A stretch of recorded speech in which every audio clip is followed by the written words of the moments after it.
Hello guys! Welcome back sa ating channel. So para sa video natin ngayon, gagawa tayo ng Crochet Beanie Hat. Napakasimple lang, super easy para ito sa mga beginners ng crochet. Kung hindi pa kayo marunong mag-crochet, napakadali lang matuto ng ganitong hat. Pwede niyong i-gift, ibigay sa inyong mga friends, o pwede rin kayong gumawa para sa sarili nyo. Napakadali lang guys. Ipapakita ko sa inyo kung paano gumawa nito step by step. Okay? So, let's get started.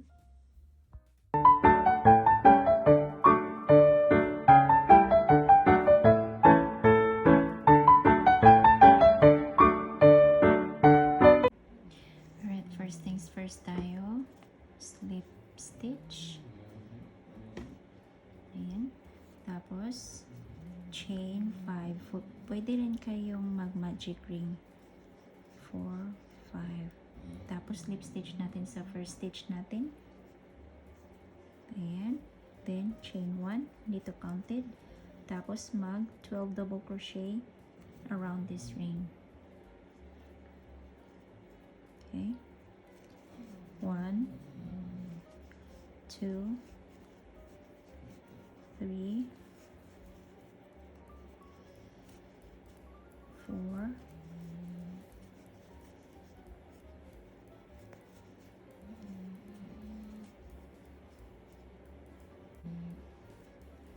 'So, ayan, tapos na tayo sa 12 natin na double crochet. Tapos, slip stitch lang natin sa first double crochet.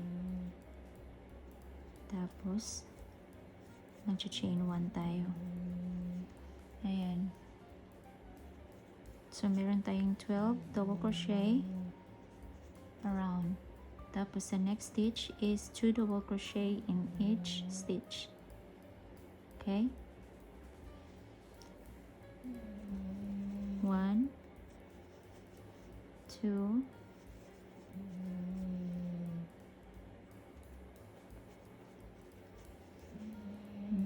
3, 4. So, each stitch, dalawang double crochet. Okay? Tapusin nyo lang yan.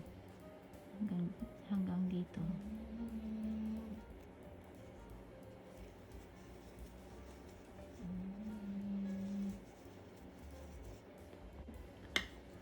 So, pang last 2 double crochet na tayo dito. Ayan. Tapos, slip stitch natin sa first double crochet. Slip stitch lang natin. So, kung malaki itong hole na to, pwede nyo itong hilahin. Tapos, lilikit na yan. Okay. Chain 1. Tapos, round 3 tayo. Round 3 is double crochet. Tapos, dalawang double crochet sa next. Okay, isang double crochet at dalawang double crochet. Ayan. So, 2 double crochet tayo.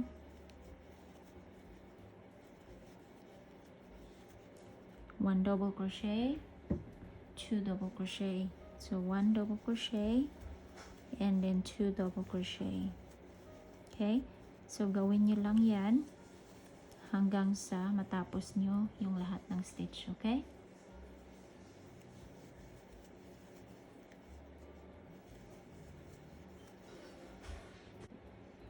Ayan, dito na tayo sa last 2. Last 2 double crochet. And then chain 1 natin sa first double crochet na nagawa natin. Okay?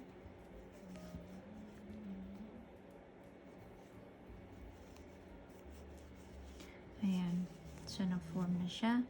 Tapos, round 4 tayo. Chain 1, not counted. Then, double crochet.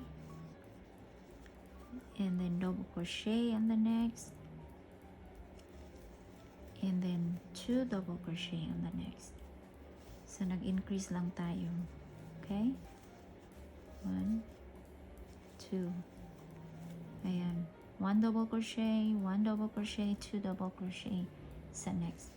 So, yan lang yung pattern sa round 4. 1, 2, 3, 4. It's round 4. So 1 double crochet, 1 double crochet, tapos 2 double crochet in the next stitch.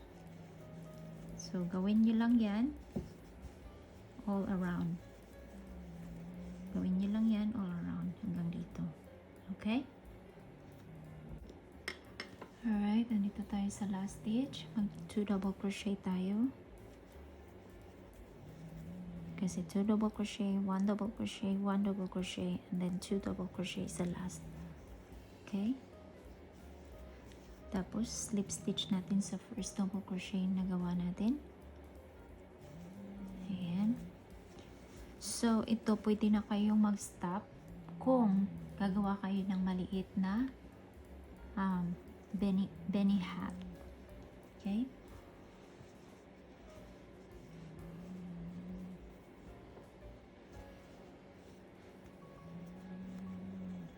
Round 1, 2, 3, 4. Round 5 tayo. Chain 1, not counted. So, double crochet,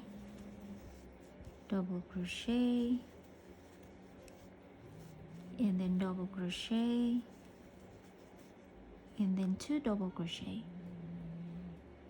Okay, ganito lang yung pattern, guys. Napakadali lang. Okay? So, 1 double crochet sa isang stitch, 1 double crochet, and 1 double crochet. Tapos, 2 double crochet sa isang stitch. Okay?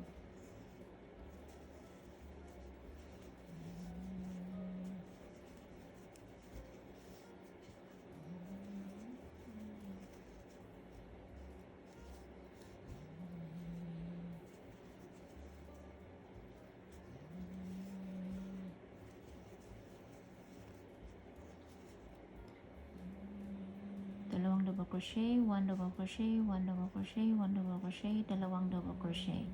Ayan, gawin nyo lang yan hanggang matapos nyo ito. Okay? Alright guys, nandito na tayo sa pinaka-last. So, 2 double crochet, isang double crochet, isang double crochet, isang double crochet, at saka 2 double crochet sa last. Kung hindi kayo magtatapos ng 2 double crochet, may mali sa stitch nyo, okay?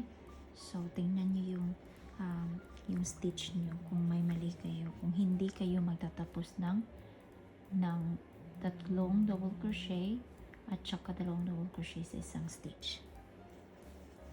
Okay?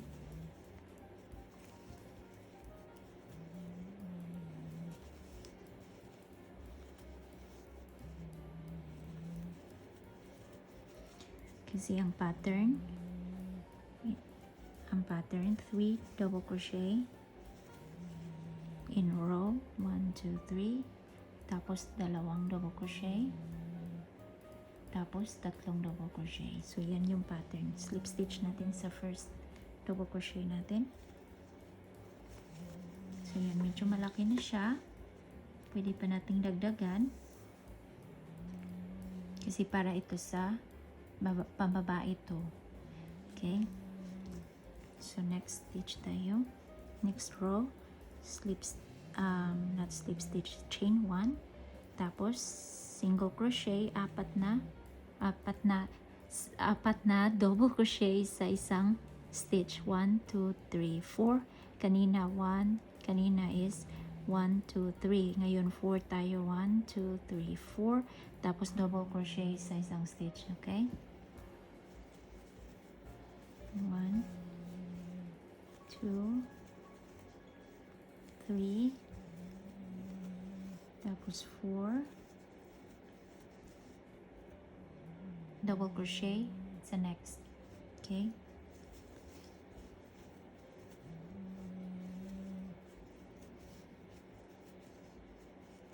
So, gawin nyo lang yun guys kasi ito na yung pattern. Gawin nyo lang yan hanggang sa matapos kayo sa circle na to. Lahat ng stitch. So, isang double crochet, pangalawa, then 3, and then 4, and then pang 5th is 2 double crochet sa isang stitch. Okay?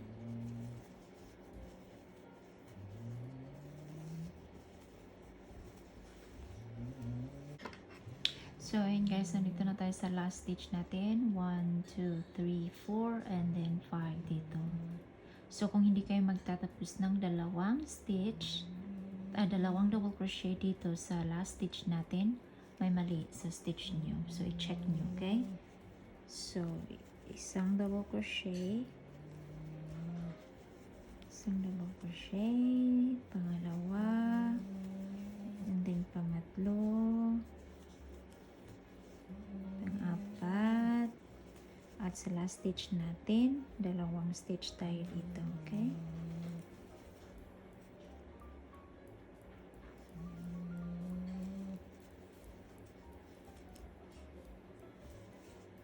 Ayan, slip stitch natin dyan sa first double crochet natin.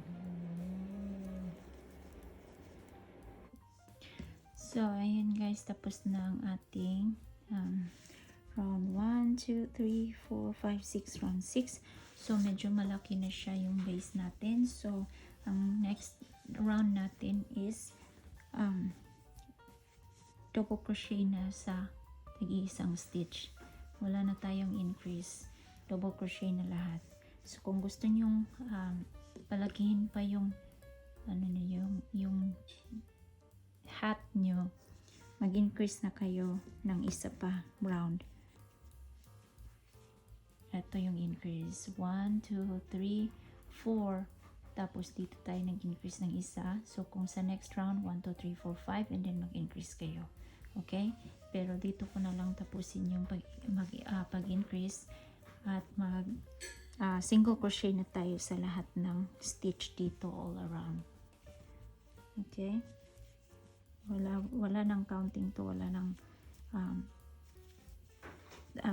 increase.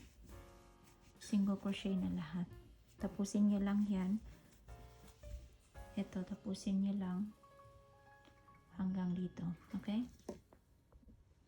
So, andito na tayo sa last stitch natin. Ayan. Double crochet. And then, slip stitch natin sa first. Double crochet. Ayan. So, parang nag-form na siya ng pababa siya, pababa. Ayan. So, round 7 to 1, 2, 3, 4, 5, 6, 7. So, gawin nyo lang yan, single crochet lahat hanggang sa umabot kayo ng 8, 9, 10, 11, 12, 13, 14. So, 14 na double crochet na row, 14 row. Okay? So, gawin ko lang to, single crochet lahat hanggang sa umabot tayo ng round 14. Okay? Alright guys, I'm back with row 14. So, we have row 14 now. 1, 2, 3, 4, 5, 6, 7, 8, 9, 10, 11, 12, 13, 14. But this is not the desired length that I want. So, I want to add 3 to 4 row in here. So, it will be longer because I want a little bit longer. Kung gusto nyong a little bit longer, you can add more rows. So, for me, I need to add 3 to 4 more rows and I'll be back. Alright guys, so natapos na natin ang overall row 18 kasi nag-add tayo ng 4 rows sa 14 natin na rows. So, ayan. So, gusto ko yung desired na length kasi medyo mahaba siya. 1, 2, 3, 4, 5, 6, 7, 8, 9, 10, 11, 12, 13, 14, 15, 16, 17, 18. So, ngayon, dito na tayo sa last natin. Ang gagawin natin para may design yung parang brim natin is mag front post and back post tayo. Okay? So, ganito lang yan. Chain 1, not counted. So, dito tayo mag-start. Mag-front post tayo dito. Okay? Para may design yung brim ng hat natin. Ayan. So, front post and then back post tayo. Daan tayo dito sa likod. Ayan, grab lang natin yung yarn. Tapos, i-double crochet natin. Ayan, front post, back post, at saka front post. Ayan. So, ganyan lang yung paggawa ng back post at saka front post. Okay? So, gawin nyo lang to hanggang matapos nyo ang isang row. Okay?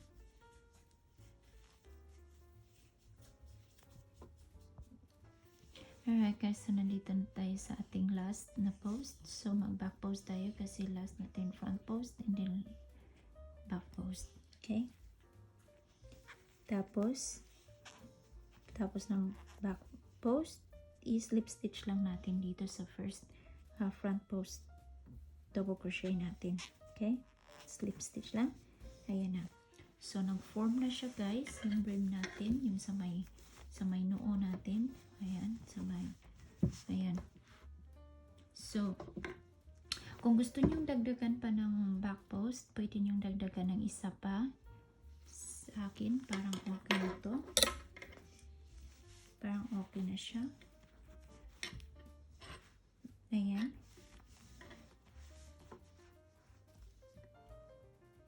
So, ipapakita ko lang sa inyo kung paano dagdagan. Okay? Ayan, chain 1, hindi to counted. Tapos, ayan, ito na yung front post natin. Ayan. So, may guide na kayo. Back post. Ayan. Then, front post. I-continue ko na lang to. Para makita niyo. Okay?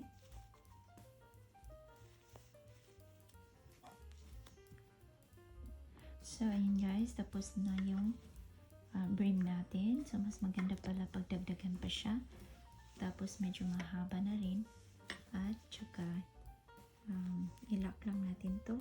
I-secure natin para hindi matanggal. Tapos, gupitin lang natin at i-stitch lang natin around. Tago lang natin yung yarn natin.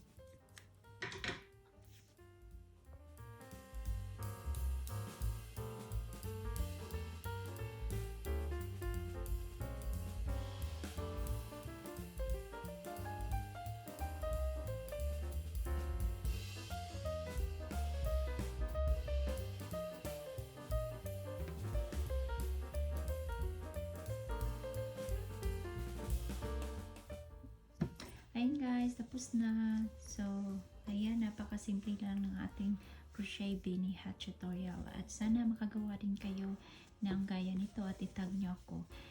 At sana nagustuhan nyo ang video. Huwag kalimutan na mag-like, share, and subscribe kung hindi pa kayo nakapag-subscribe. At kita-kita ulit tayo sa ating next tutorial sa pag-gansilyo, pag-crochet.